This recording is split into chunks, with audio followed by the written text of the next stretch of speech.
د ملکن پسر دیګم خلکو ته خایم او د بیننګ جانان خویونه زما ټپه نادیه ګل میم ته هم ډالۍ او ورسره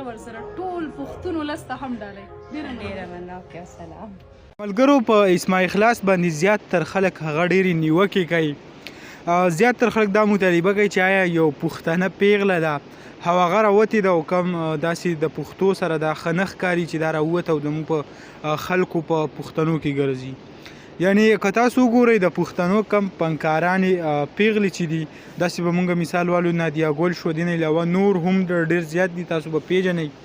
په هغو باندې چا داسې رد بد یا د هغو چا داسې پیسه ونه ویل خو صرف او صرف اوس اسماع اخلاص شوه نوره احساس شوه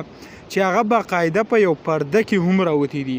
که تر اوسه پورې به ستاسو مخ نه وي لیدلي څه تصویران څه وایرل شوي دي هغې هم پته نه لګي چې دا پیک دي او که دا صحیح دي. یعنی که مونږ وګورو مختلف قسمه پروپیګنډې هغه په سوشل میډیا سټارټ دي خو په پرده کې اوسیږي کومه په پرده کې ویډیو جوړوي. زه اوس دا نه یم چې آیا دا د په کور کې ناست وي او پرده هغې ته وایي خو باقاعده د هغې کوم ماسک لګولی وي مخې هغه داسې نه ښکاري لکه څنګه چې د پښتو فنکارانې راوتي دي ډانسونه او داسې څه کوي په هغو تنقید نه کیږي او تنقید چې دی هغه په دې باندې کیږي نو ډېره زیاته د افسوس خبره ده. بلکې تاسو نور احساس ته وګورئ د هغې هم دا معامله روانه ده د هغې یو انټرویو راغلی وه په هغې کې هغه ویل چې زه د سوشل میډیا د لارې ځکه پناه شوم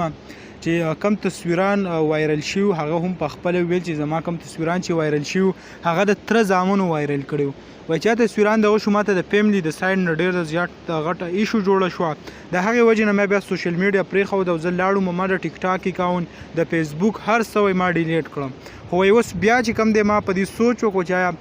زه که مخکې کېږم نو په دې دغه باندې او لکه زما سره د فیملی د تره زامن چې کم دي هغو چې څه حرکت وکړو دا ټول هر څه یې پکې هغه ایکسپلین کړو نو بیا وایي زه واپس رالم دې طرف ته وایي که اوس څوک هر څه کوي خو زه د دې سایډ نه وایي هغه نه ځم. نو پیله خو دا پکار دي آیا پښتانه یو مونږ ټول چې یو زنانه چې دی هغه د کور په دننه کینی خو بیا هم که داسې په پرده کې راوځي نو راودي داسې دونه تنقید هغه ضرورت نشته لکه کم چې د پښتنو په هغو باندې شروع کړی دی. دغه ویډیو به دا معلوماتو تاسو سره شریک کړو امید لرم ویډیو به خوښه شوي که ویډیو خوښه شوي ویډیو لایک کړئ او که زموږ په چینل نه وي چینل سبسکرایب کړئ د داسې نورو ویډیوګانو لپاره.